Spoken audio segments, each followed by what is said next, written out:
Friends, comrades, at the outset, I apologize. I came late. I had to speak in Parliament on the functions of Parliament. So, I came late. I am sorry for that. It's a speaker's hall. It's a speaker's hall. Comrades, you must have heard several enlightened speeches on the issues which are under discussion. Our party's position is well known. We opposed this graded autonomy. We opposed the institutions of eminence, the way they try to project some institutions. We are opposing the dismantling of UGC and creating a new higher education commission. And on all these matters, issues, our party's position is well known. In the current Parliament session, there was an issue of according status of eminence to some institutions. The HRD minister was present. I got up and I asked him, you have announced 10 institutions from public category and 10 institutions from private will be considered. Now only 3. And out of 3 I asked, 3 all right, but I asked Chennai IIT is considered to be one of the best in the country. Why did you not consider Chennai IIT? Then I took the name of JNU. JNU, all sudden it continues to be one of the best universities in the country and in the world. Why did you not consider to accord status of eminence to JNU?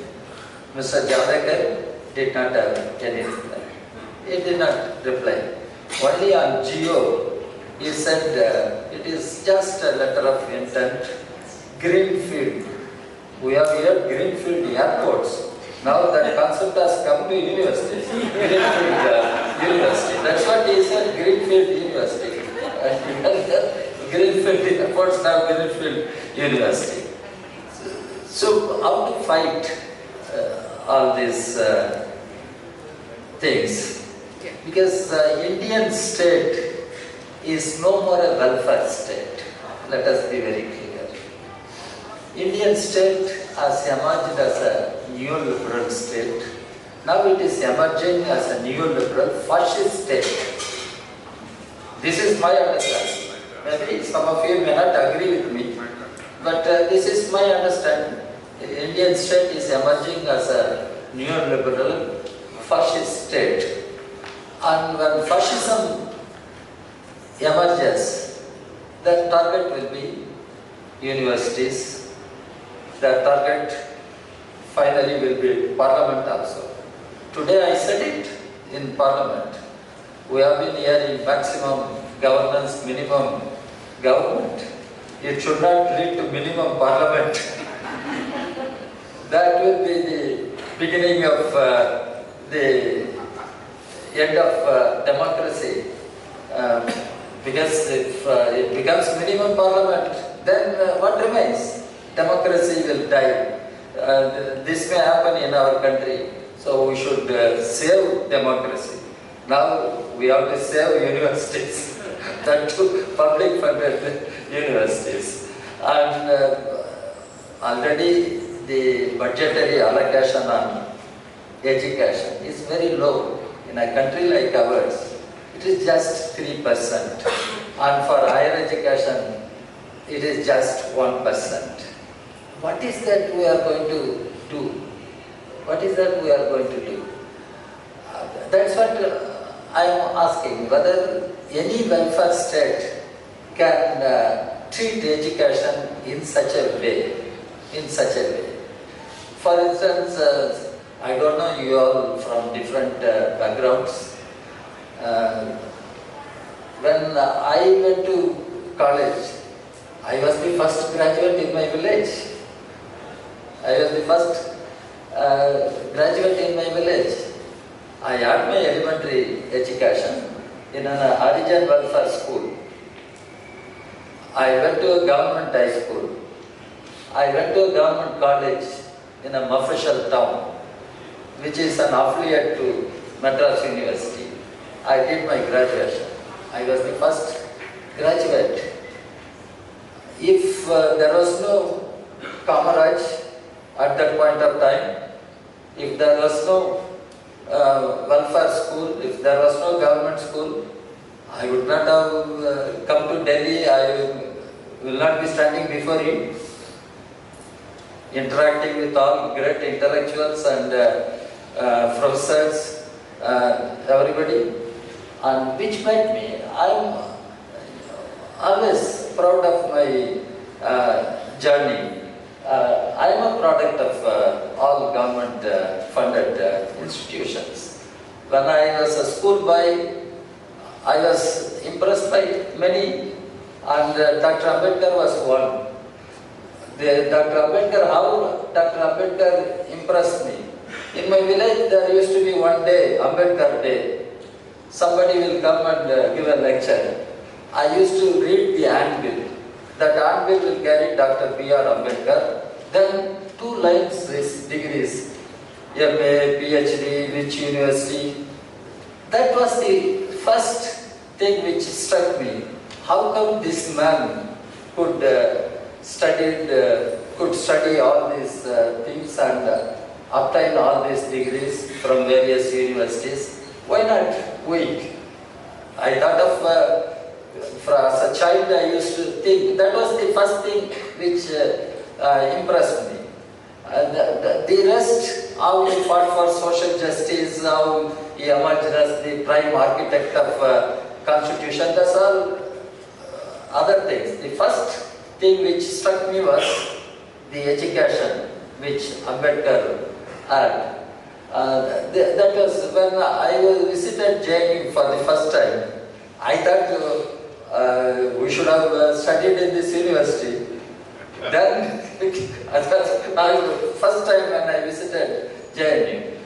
Then, because of my visit to JNUTA, I am also being banned as anti-national. That is a different thing. Since February 2016, there are cases against me also, but those cases are not being pursued. But even on the floor of the parliament, the minister admitted there is a case against you. Under what class? Sedition. Okay. Okay. All my predecessors had sedition cases under British rule. I am having sedition cases under BJP rule.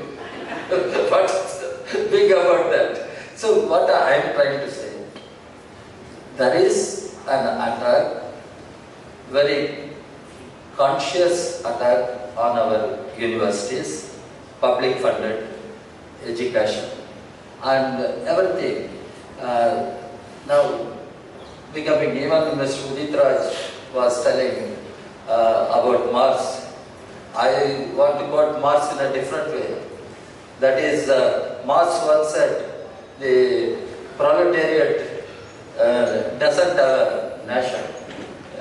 Because proletariat is being taken from one country to another for subjecting them to labor, to create surplus value, to create profit. For proletariat, what is the nation? Where is the nation? Now the situation has changed. Proletarians have nation. Only capitalists, the corporate houses do not have nation. Because they don't have nation. Capital has no nation. And capitalists do not have nation. They migrate wherever they want and they loot any country, they go to some other country and live there as their own citizens safely. This is the new this is what I call, what we witness today is nothing but the emergence of neoliberal fascist state. The target of this kind of state will be intellectuals. Why should they kill Dabholkar to Gauri Lankesh? We should think from an ideological point of view. Pansare was killed, Kalburgi was killed, and why this targeting intellectuals? Why targeting universities? The institutional murder of Rohit Vemula brought all institutional discriminations to the surface. All institutional discriminations, and we should be conscious about these institutional discriminations, institutional murders which are taking place in our country, particularly the institutions of higher learning. Institutions of higher learning, and education should enlighten people. But what is happening is horrifying. Why the institutional discrimination should take place? Who should be held responsible?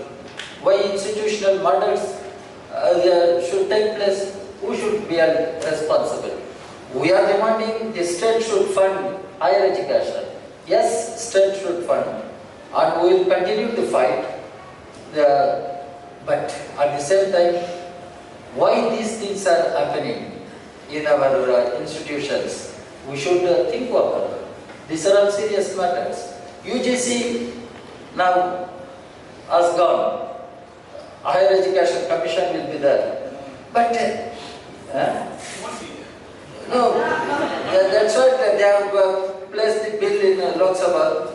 Lok Sabha, they have the number, they have the majority, and they may, I am of the view that they may not refer to standing committee also.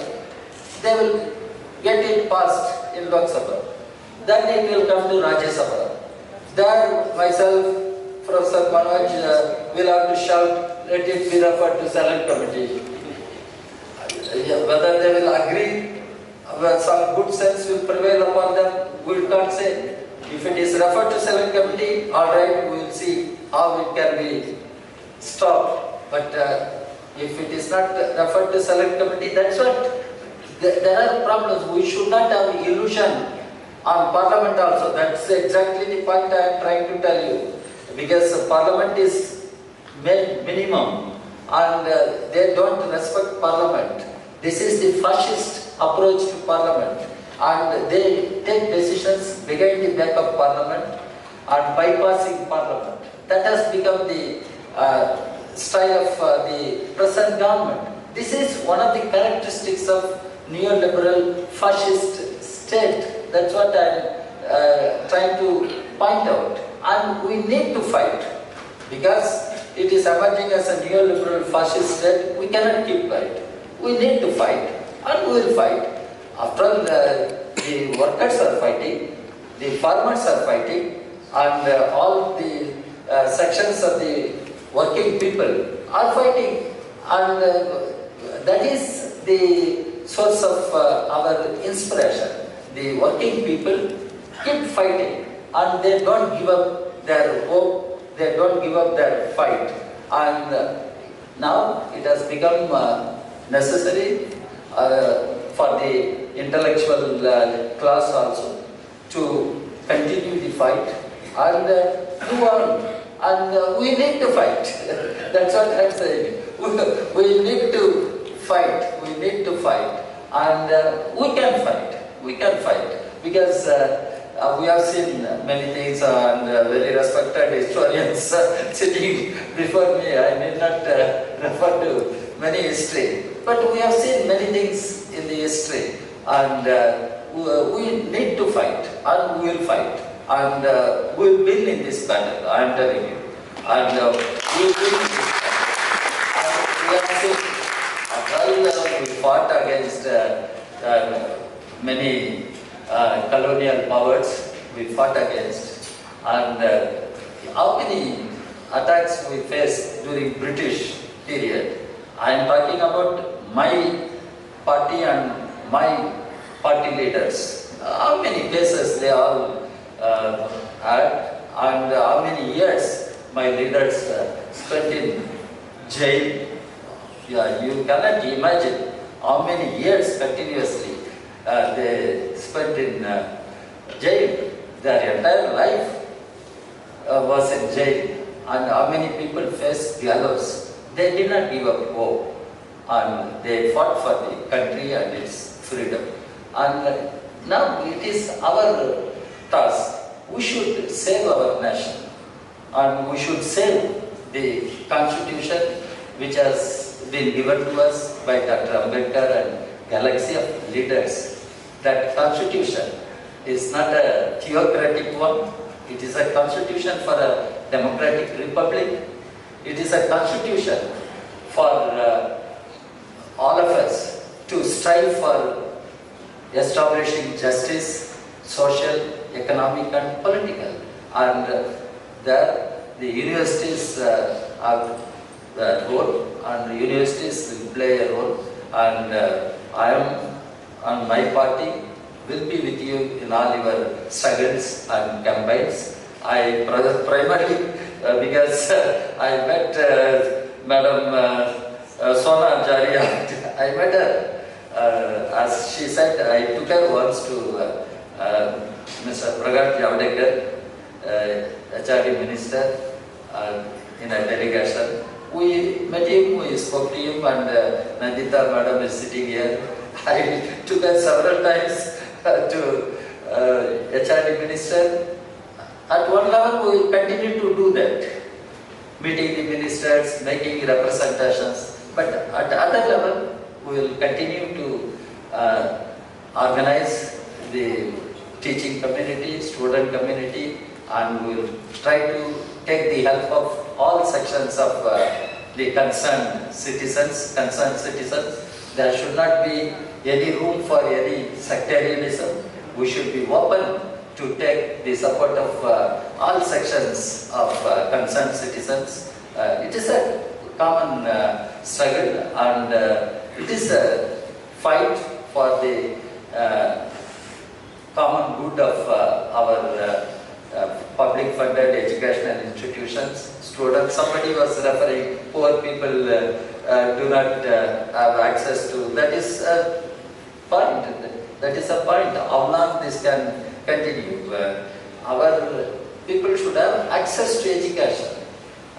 What I mean to say, any government, I don't care which party, somebody asked me, in fact I don't want to name the person. He came and asked me, Raja sir, if I have to ask you, what government should do, you please tell me. He is in a government position, very close to Prime Minister. Then I said, government should ensure people have good health care, people have access to education, people have good, decent housing, dwelling. After all, our people should have access to all these things. Can your government do? Sabka saath, sabka vikas, don't repeat to me. You try to do certain things for ordinary poor people. So that should be our concern, and I hope when we fight for public funded educational institutions, and that is part of, I think, I consider that is also part of our agenda, and we will keep fighting, and we will keep moving forward with this agenda, and we will succeed. I am confident that finally justice will prevail, justice will win. That's my opinion. Thank you.